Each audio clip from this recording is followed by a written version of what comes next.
Oh, hey, a stock is just a little piece of a company you can own. Buy a share of Apple, you own a piece of its legendary apple pie. When the company grows, the apple pie expands. Your share stays the same proportion, but it's suddenly worth way more. A shareholder is anyone who owns that slice.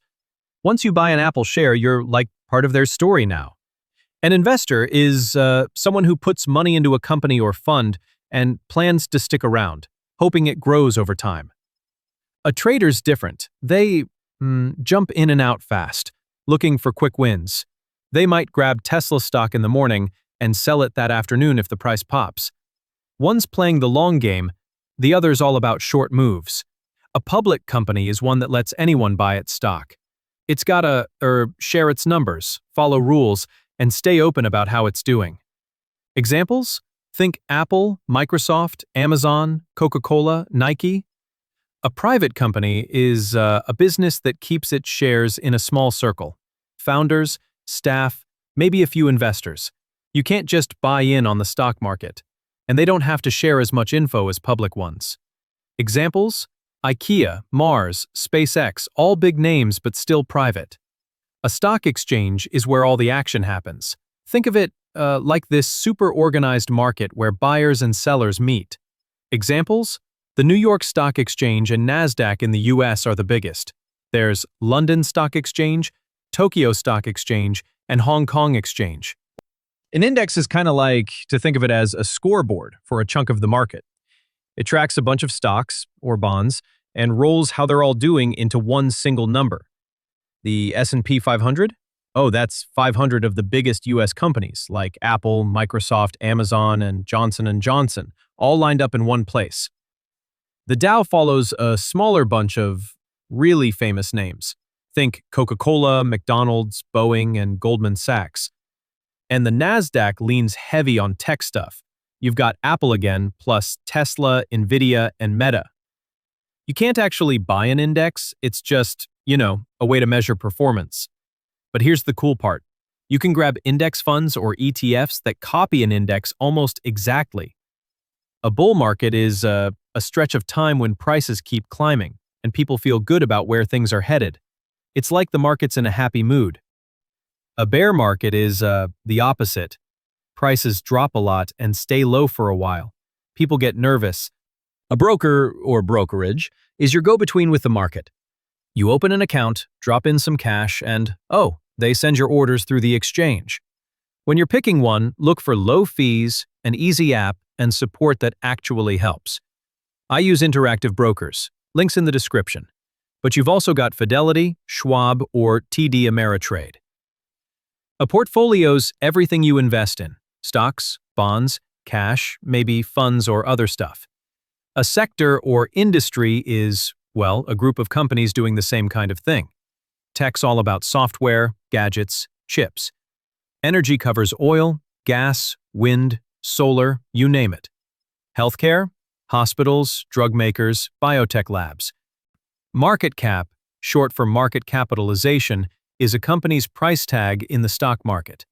You take the stock price, multiply it by all the shares, and that's the market cap.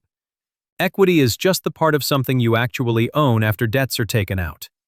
In the stock market, equity means your ownership in a company, the shares you hold. Like, if you buy stock in Apple, that stock is your equity in the business. By the way, we put this video together as your go-to stock market dictionary, so save this video so you can pop back in whenever you need. So, volatility is just how much prices bounce around. Big, quick swings mean high volatility. Exciting, but kinda risky. Slow, steady moves mean low volatility. Calmer, but maybe a little less fun. Volume's the number of shares traded in a set time. High volumes rush hour traffic. Busy and fast moving. Low volumes more like a quiet road, just a few trades rolling along slow. Liquidity shows how easy it is to buy or sell without messing up the price. If a stock's liquid, you can hop in or out fast at close to the listed price. Low liquidity means you might wait or settle for a worse price just to make the trade. So, dividends and distributions are just payouts from a company or fund. Cash, Extra shares, property income, whatever form they take, it's profits coming back to you. Dividend yields how much income you get compared to a stock's price. Take the yearly payout per share, divide by the share price, that's the yield. If a stock pays $2 and trades at $40, it's 5%. If it jumps to $50, it's 4%. Share buybacks happen when a company spends its own cash to repurchase shares and take them off the market. With fewer shares left, each one grabs a bigger slice of profits, which can push up the stock price. Capital is just the money you put in to help something grow, like cash you invest in a business or stock so it can make more. Capital gains and losses are different. That's what happens when you actually sell an investment. If you sell it for more than you paid, that's a capital gain. If you sell for less, that's a capital loss. Currency hedging, contracts that smooth those swings if you invest in overseas stocks. So you're really watching the investment itself, not wild exchange rates. An IPO, or initial public offering, is when a private company sells shares to the public for the very first time. Index funds are investments that copy an index, like the S&P 500 or NASDAQ 100. When you buy one, you instantly own a tiny slice of every company in that index. They can come as ETF or mutual funds, and they're designed to match the overall market's ups and downs. Because they hold all the stocks in the list, they give you a built-in mix of companies from different industries, and the lineup only changes when the index itself does. Honestly, this is what I use. ETF, exchange-traded funds, are baskets of investments you trade just like stocks on stock exchanges. Some super popular ones are VOO, which tracks the S&P 500, QQQ, which follows the NASDAQ 100, and IWM, which focuses on small-cap stocks. Mutual funds are similar to ETF, but here's the difference. You do not trade them on an exchange. Instead, you buy through the company or broker that offers the fund. Places like Vanguard, Fidelity, Schwab, or even your bank's investing account. You buy or sell at one price after the market closes. That's called the net asset value, or NAV. Target date funds take care of the long game for you. You pick the year you'll need the cash, usually retirement, and the fund slowly shifts from stocks to bonds and cash as that date gets closer. So bonds are basically loans you give to governments, cities, or companies. They pay you interest, that's the coupon, and hand back your money when the bond matures. They're steadier than stocks, but the returns are smaller, and prices can dip if rates rise. Global funds take you beyond your home turf. They invest in companies or bonds from Europe, Asia, or even emerging markets. That adds growth and spreads out risk, but you also deal with politics, economies, and currencies. Think Vanguard Total International Stock Index Fund, or iShares MSCI All Country World Index ETF. A blue-chip stock is a share in a really big, solid company that's been around a long time and makes steady money. Think Apple, Microsoft, Coca-Cola, or Johnson & Johnson. They're not usually wild movers, more like steady players you can count on. Dividend stock funds focus on companies that regularly pay higher than normal cash dividends. They're all about steady income and a bit of stability. Growth stocks, on the other hand, are chasing fast growth. Think companies pouring money back into expanding instead of paying you cash right now. A good example of a dividend fund is the Schwab US Dividend Equity ETF. It holds a bunch of big, reliable companies that pay out regularly. Real estate investment trusts let you invest in income-producing properties, like apartments, offices, malls, or warehouses, without buying buildings yourself. They trade like stocks, so you can get in or out fast, and most have to pay out a big chunk of profits as dividends. A popular pick is Vanguard Real Estate ETF. Money market funds, or cash equivalents, are safe places to park cash for a bit. They invest in short-term stuff like treasury bills or top-rated commercial paper. Returns are usually a little higher than a savings account, but lower than riskier investments. So, commodities, usually through ETF, give you a way to invest in raw stuff like gold, oil, or wheat. They can help when inflation's running hot, but prices bounce around a lot. Supply, demand, weather, even, politics can shove them up or down. Crypto, short for cryptocurrency, is digital money that lives online instead of in a bank. The most famous one's Bitcoin, but there are tons of others like Ethereum, Solana, or Dogecoin. Forex, short for foreign exchange, is where people trade currencies, like dollars for euros or yen for pounds. It's actually the biggest market in the world, running almost all day, every day. Penny stocks are those super cheap shares, usually under $5. They might look like bargains, but they're risky. Trading can be thin, info's sometimes sketchy, and prices can drop in a heartbeat. Futures are agreements to buy or sell something later at a price you lock in now. The something could be oil, corn, gold, stock indexes, almost anything traded in bulk. People use futures to protect themselves from price swings, like an airline locking in fuel costs. Others make big bets on where prices will go. The catch? Oh, leverage. You only put down a small chunk of cash compared to the contract's value, so gains can be big, but losses can snowball just as fast if the market moves against you. Options give you the right, but not the obligation, to buy or sell a stock at a set price before a certain date. A call lets you buy at that price. A put lets you sell. Traders use calls to bet on prices climbing or to lock in a buy price, and puts to guard against drops or bet a stock will fall. Options can even earn extra income if you sell contracts to other traders.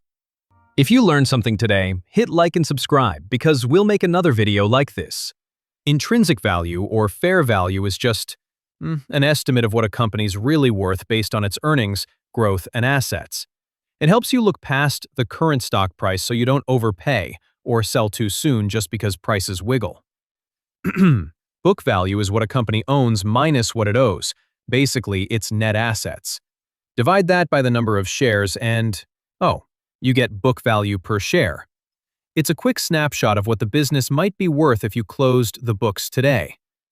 Price-to-book ratio compares a stock's price to its book value per share. A high PB can mean investors expect growth, or maybe the stock's just expensive. A low PB might point to a bargain, or hint that something's off under the hood. PE ratio, price to earnings, compares a stock's price to its earnings per share. A low PE might mean a bargain, or that growth looks slow. A high one shows people expect profits to rise. Normal PE vary by industry, so always check it against similar companies and the stock's own history, not just the market average.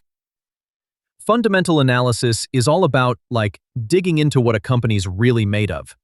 This is Warren Buffett's style of investing.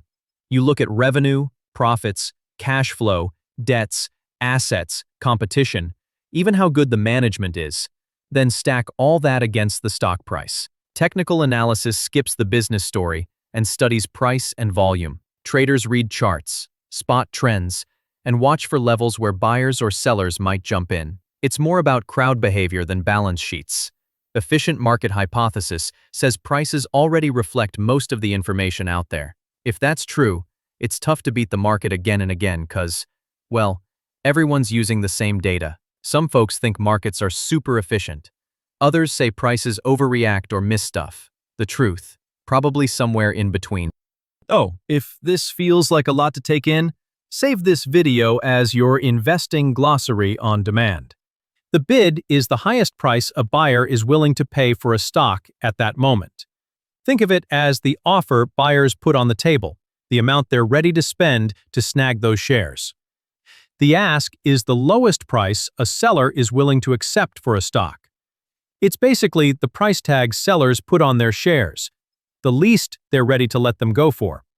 The spread's just that gap in between. When trading's busy and lots of people are jumping in, the spread's tiny. But in slower or riskier stocks, it can widen, making trades a bit pricier. A market order tells your broker, buy or sell right now. It fills at the best price available, which is quick, but you don't get to lock in the exact price, especially if the stock's moving fast. A limit order lets you buy at the price you're after.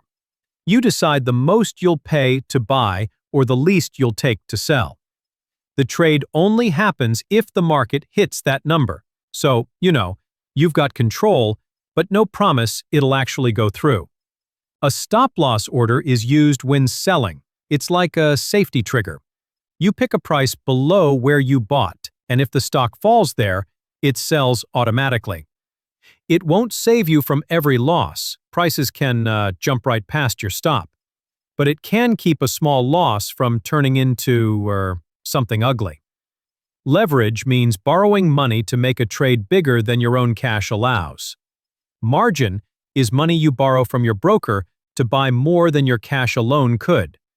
If prices rise, your gains look bigger. If they drop, losses hit faster, and the broker might demand more cash or sell your stuff. That's a margin call. So settled cash is just the money in your brokerage that's like fully cleared and good to spend. When you sell a stock, that money doesn't always land right away. Net liquidation is just what you'd have if you sold everything in your account right now and paid back any margin you owe. Buying power's the max you can spend on trades right now. It's your settled cash plus any margin your broker lets you borrow. Cost basis is just what you paid for an investment, plus stuff like commissions or fees. When you sell, you check the price against your cost basis number to see your gain or loss. Market value is just what your investment's worth right now if you sold it. Like, if you've got 10 shares at $25 each, that's $250. Easy math. It's the live price times how many shares you hold. Average price is just the middle number you land on when you've bought the same stock at different prices. Take the total you spent and divide by how many shares you own. Like, say you grabbed 5 shares at $10 and later 5 more at $20. You spent $150. Divide that by 10, and your average price is $15 for 1 share of stock. Shorting, or short selling, always makes my head spin. Let me try to explain in the simplest way. So, you borrow a stock from your broker. You sell those borrowed stock at today's price, say $1,000. Now you're holding $1,000 cash, but you still owe the broker those shares. You hope the stock price drops. If the stock does fall to $600, you buy the shares back for $600. Now you can return the shares back to the broker and you keep the $400 difference as your profit. Does that make sense? A short squeeze happens when tons of people are shorting a stock, but instead of falling, the price suddenly shoots up. When a bunch of people are in that position, they all panic to buy the stock back before the price climbs even higher. Remember, they borrowed the stock from their broker, so they need to buy it back to return it. And all that buying pushes the price up faster, which makes more traders nervous, so they buy too, and the price keeps rocketing. I've uncovered some surprising money statistics that could make you completely rethink how you stack up against the average person. Watch this video right here and subscribe because we'll post another video like this.